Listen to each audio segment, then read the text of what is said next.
I promise, this is all connected to Dungeons & Dragons. I will connect it, don't worry. But anyway, I have made no secret on this channel that I really like Destiny and its world building. Destiny is a sci-fi, fantasy, space opera universe that somehow balances so many different aesthetics, from the Wild West and outlaw cowboy fantasies to heroic tales of knights fighting against dragons. I mean, it's really, truly impressive how all of these different, diverse stories are connected in one cohesive universe. It is truly well done, but Destiny also paradoxically has one of my least favorite world building elements of all time. I mean, for years, Destiny's world building hasn't been perfect, but it's stayed pretty dang great until 2023 and the release of Destiny 2 Lightfall in February. Lightfall came out to, well, not the best reception, and I think part of that was the turn in world building. A brand new element was introduced, a monkey wrench thrown into the laws of the universe, and that element was the city of Neomuna, a place that probably shouldn't have existed, at least not at this point. And we're going to talk about it. Neomuna as a concept is actually something that I think could teach a lot of really cool lessons to game masters who want to do big, epic world building in their fantasy worlds, whether you're doing sci-fi or classic medieval. So without further ado, guys, we're going to do what we always do here at Crispy's Tavern. We're going to pull from the best of the worst and see what we can learn from one of my least favorite pieces of world building and one of my favorite pieces of media. Introing aside, let's get started.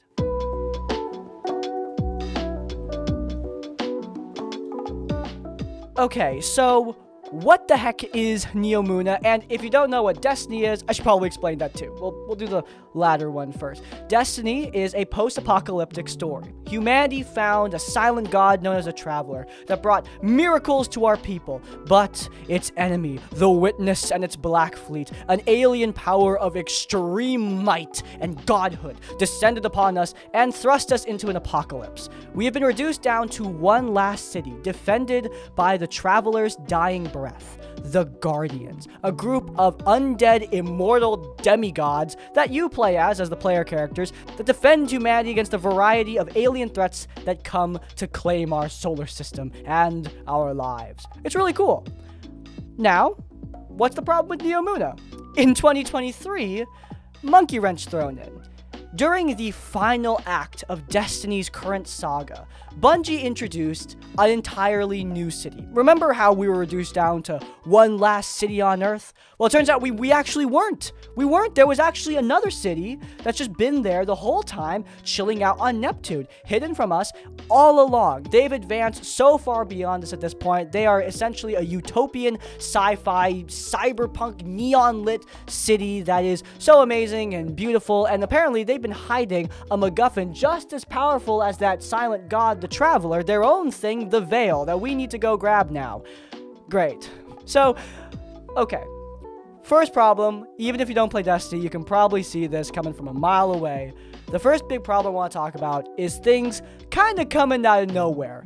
Neomuna was not really foreshadowed. There was a couple things. A voice line from the goddess of lies and deceit claimed that the last city was not the last city, though for some reason this line of dialogue from the goddess of lies and deceit was not trusted.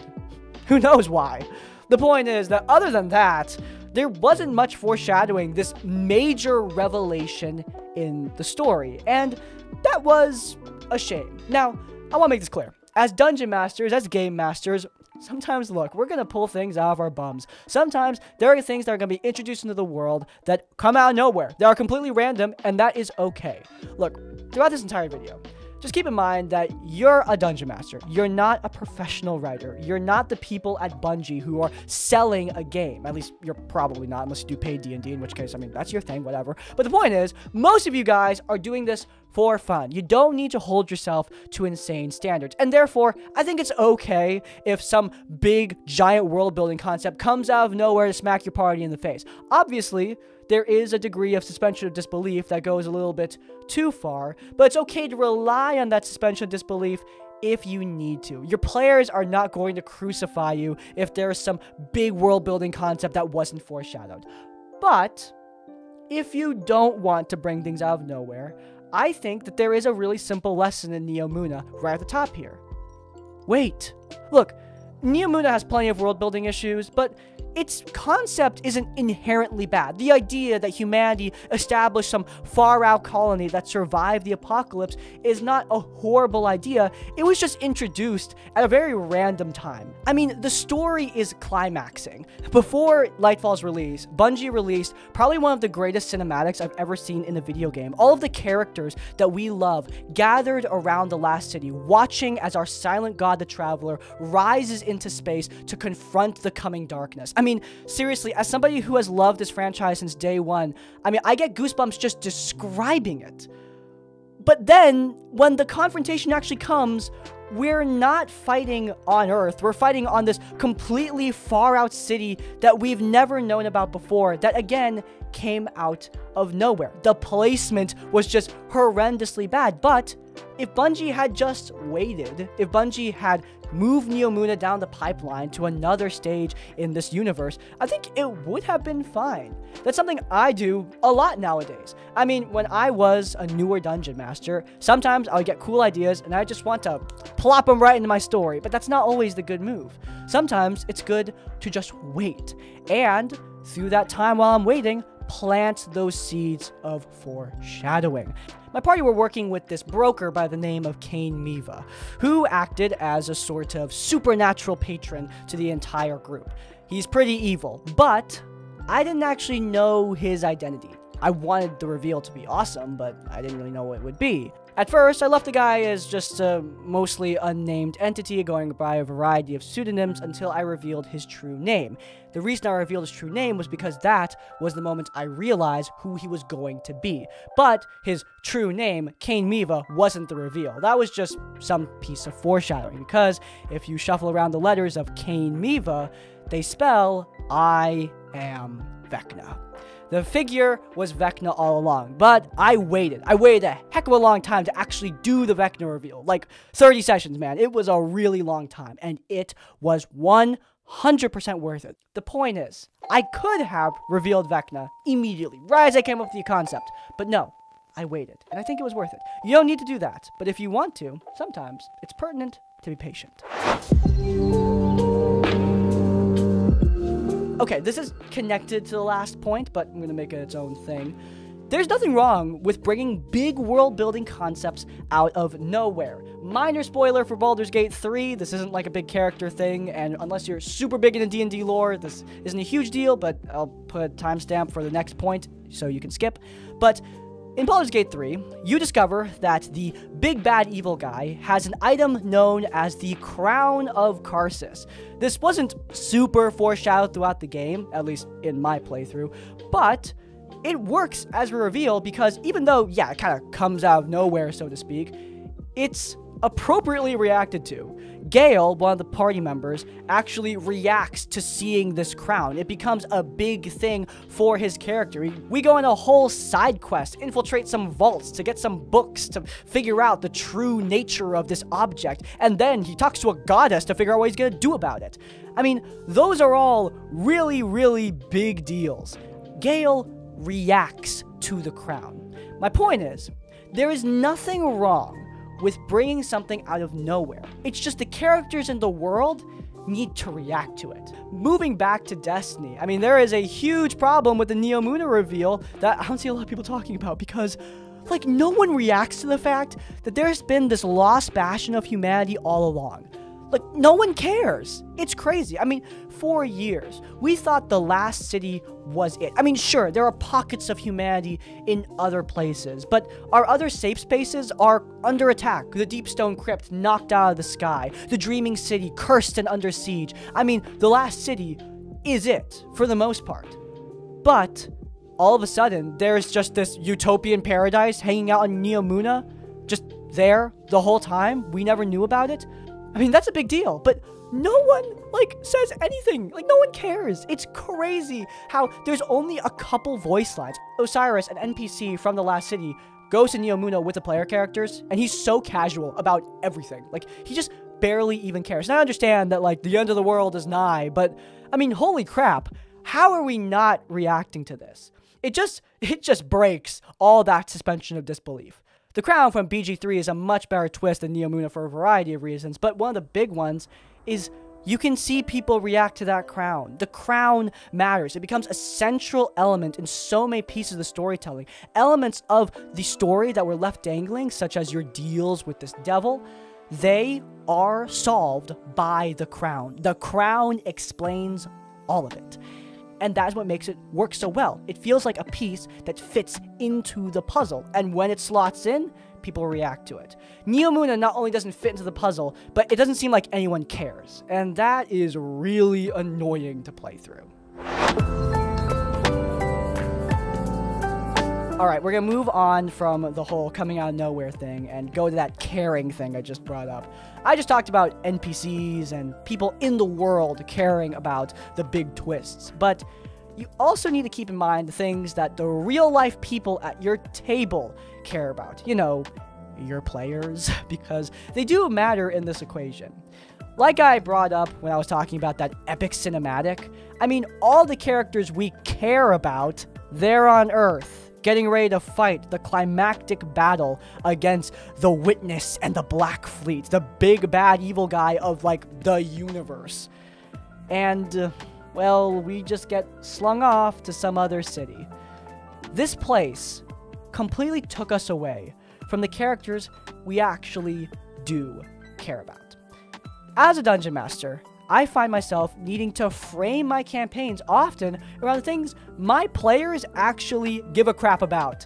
That really matters. If your players don't care about the things in your world, it doesn't matter how good of an author you are, it is going to fall flat. Now, we're going to talk about reconciling what you care about and what your players care about. Don't worry, that's going to come up. But I do have a couple of examples of times when I shifted my campaign to focus more on things that my players actually seemed to like, things that I didn't expect. For example, in my second D&D campaign, my party rolled a natural 20 to find a friendly person in the village. It was just a random roll I asked for. I probably didn't even need to ask for that roll, but I did, and they rolled a nat 20. Oh, cool. So I made this cute flower girl NPC, young and sweet, that led them to their goal, and they really liked her. I decided to give her a name and give her a single mother character, and my party just fell in love with this pair of characters so fast. And even though they were never supposed to exist before, I made them a more important part of the campaign. It's not like I made them main characters or anything, they're NPCs for God's sakes, but they became part of the campaign moving forward, when previously they didn't even exist without the player's intervention. Throughout your story, but especially when you're coming to the end, it's important for you to focus on the things your players care about. What made Neomuna so ridiculous to me is that we're so close to the end of this saga. We have so many characters already. Why introduce this whole new city and a bunch more characters in it that we need to care about now too? Great. Like, it just completely distracts us from the people we really love. I mean, instead of focusing on Commander Zavala, a stoic leader whose tragic backstory we just recently discovered, we instead focus on Rohan, another stoic leader who's just more boring, whose backstory we know nothing about, who we just met, who just dies. Cool. Instead of focusing on our plucky sidekick, Crow, who just discovered his own tragic backstory, who has a personal connection to our character because we shot him in the face. It's a long story. Well, we are not going to get into it. But the point is, we have a connection to this guy. He is a really integral part of our story as a player character.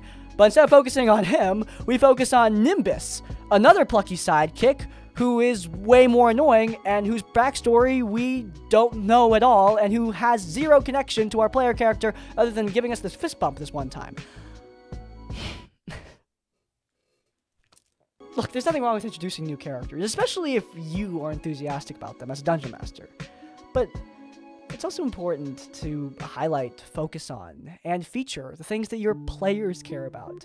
Highlight those things, and more importantly, never ever forget about them, because it was the crappiest feeling when playing Lightfall, feeling like the characters that we really did care about, feeling like they were forgotten.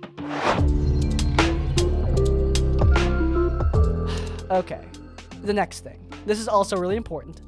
If you're going to introduce things into your world, it's important for you to put the effort in to make your players care about them. I mean, you're probably going to need to not put in that much effort when it comes to their own player characters, but in general, it's good form to make sure that your players give a crap about the things that they're fighting for. If they're playing as heroes, they need to care about the people that they're saving. And honestly, I don't really have a step-by-step guide on how to do this. I just know that I've done it, it's worked, I can tell you a variety of things that I did, but I can't guarantee that it's going to work.